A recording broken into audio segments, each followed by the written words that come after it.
Shalom saudara-saudara, puji Tuhan. Kita kembali boleh belajar firman Tuhan. Bagaimana keadaan saudara? Sehat, tegar, hadapi hidup ini. Karena Tuhan mencintai saudara dan saya. Saudara, yang lalu episode yang lalu maksud saya adalah kita sudah belajar tentang tujuan dan keistimewaan Allah menciptakan manusia. Karena manusia yang sempurna, istimewa, unik Tuhan, saudara. Namun sekarang kita akan belajar tentang kejatuhan manusia dalam dosa dan apa akibatnya. Saudara, dalam Kejadian pasal 2 ayat 16 sampai 17 dan Kejadian pasal 3 ayat 1 dan 2 kita tidak akan baca, kita sudah tahu bahwa Allah memberikan perintah kepada manusia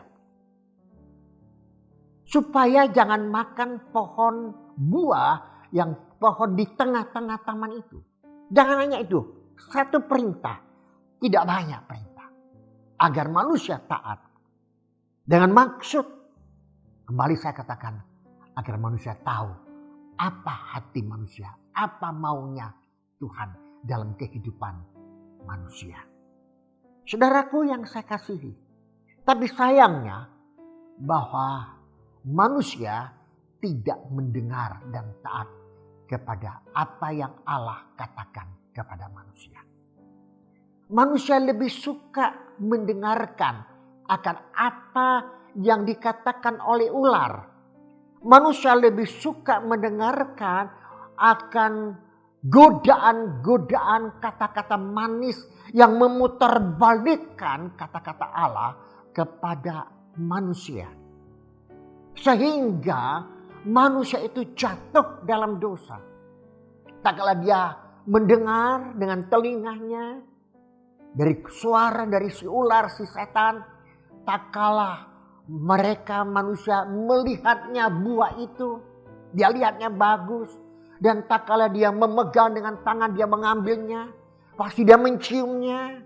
Dia melihat itu bagus, enak pasti. Lalu dimakannya lah. Itulah iblis menggoda manusia. Dan cara iblis menggoda manusia itu sampai hari ini tetap dia perlakukan. Karena iblis tahu disitulah letak kelemahan manusia. Telinga, mata, ciuman, tangan, dan seluruhnya itu dipakai oleh iblis. Sehingga kita jatuh dalam dosa. Hati-hati banget saudara. Sampai hari ini pun kita jatuh dalam dosa. Oleh karena kita mendengar, kita melihat, kita mencium. Dan kita memegang seluruh panca indera kita. Takut taat kepada iblis. Itulah jatuh. Saudara, mari kita introspeksi. Tak kala sekarang saudara sudah jatuh dalam dosa. Karena apa? Coba lihat. Sama enggak dengan Adam dan Hawa pada itu? Sama persis. Nah saudaraku, manusia sudah jatuh dalam dosa. Lalu apa akibatnya? Ada beberapa hal yang perlu kita pelajari. Yang pertama adalah manusia itu tidak berani bertemu dengan Allah. Dalam Kejadian pasal 3 ayat 8 dikatakan, ketika mereka mendengar akan bunyi langkah Tuhan Allah yang berjalan-jalan dalam taman itu pada waktu hari sejuk, bersembunyilah manusia dan istrinya itu terhadap Tuhan Allah di antara pohon-pohonan dalam taman. Mereka sembunyi, mereka takut, mereka tidak berani bertemu dengan Allah. Karena Allah yang maha suci, yang kudus adanya. Mereka sudah jatuh dalam dosa, mereka tidak berani lagi bertemu dengan Allah. Tak kala Allah jalan di taman itu, mereka mendengarnya, mereka lalu mereka bersembunyi. Itu manusia. Yang kedua, akibat mereka jatuh dalam dosa adalah mereka bersusah payah, bekerja keras untuk mencari nafkah. Itu dalam Kejadian pasal 3 ayat yang ke-17.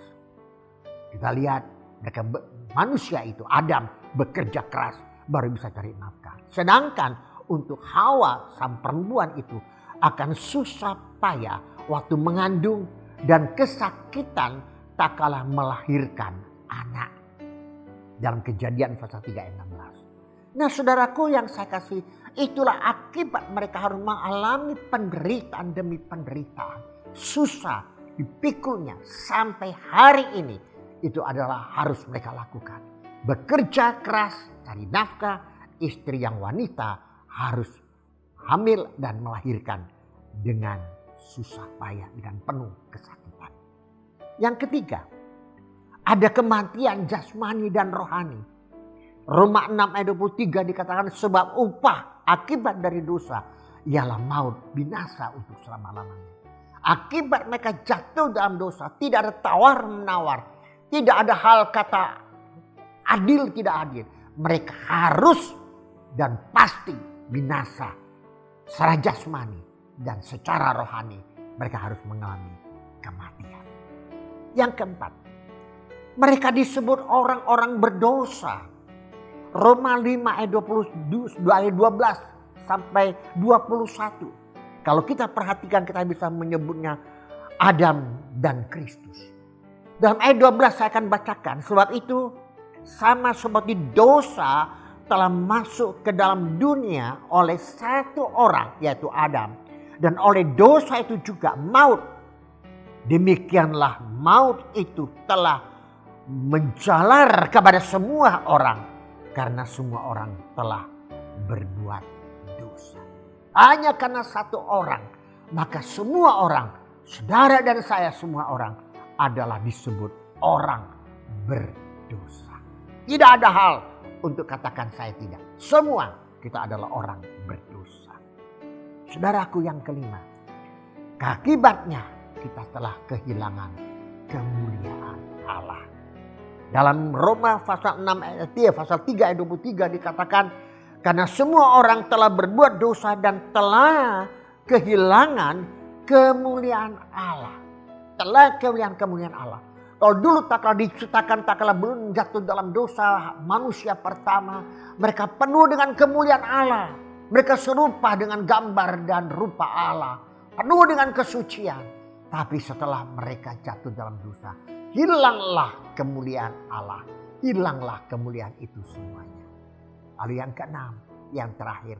Akibatnya diusir dari Taman Eden. Kejadian pasal 33. Lalu Tuhan Allah mengusir dia dari Taman Eden. Supaya ia mengusahakan tanah dari semua yang ia ambil. Diusirnya lah.